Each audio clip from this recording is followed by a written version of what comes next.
தப்பா சொன்னா அடிச்சேன். என்னடா கணக்கு? சைபர்ல ஒண்ணு போகுமான்னு கேட்டேன். பையன் என்ன சொன்னான்? போகும்னா. ஏன் போகாதா? என்னங்க சின்ன பையன் தான் ஏதோ தப்பா சொல்றான்னா நீங்களும் முட்டாத்தனமா பேசுறீங்களே. சைபர்ல எப்படிங்க ஒண்ணு போகும்? டேய், கடல்ல கப்பல் போகுது, வானத்துல ராக்கெட் போகுது, தண்டவாளத்துல ரயில் போகுது, ரோடு மேல பஸ் போகுது. கேவலம் சைபர்ல ஒண்ணு போகாதாடா?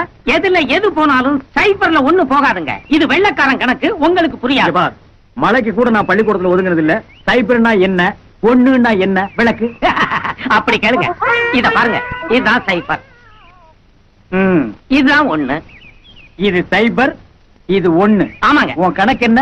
சைபர்ல ஒண்ணு போகாதுங்க. இப்ப என்ன போச்சு? ஏங்க, வளையத்துல பேனா போகலாங்க, ஆனா சைபர்ல ஒண்ணு போகாது. அரஞ்சன்னா செவுத்துல போய் பல்லி மாதிரி ஒட்டிக்குவேன். இது என்ன என்கிட்ட வளையம்னா சொல்லி கொடுத்த? இத சைபர்னு சொல்லி கொடுத்த, இத ஒண்ணுன்னு சொல்லி கொடுத்த. பாத்தியா, சைபர்ல ஒண்ணு எத்தனை போய் வருது. உன் கணக்கு தப்பு தானே?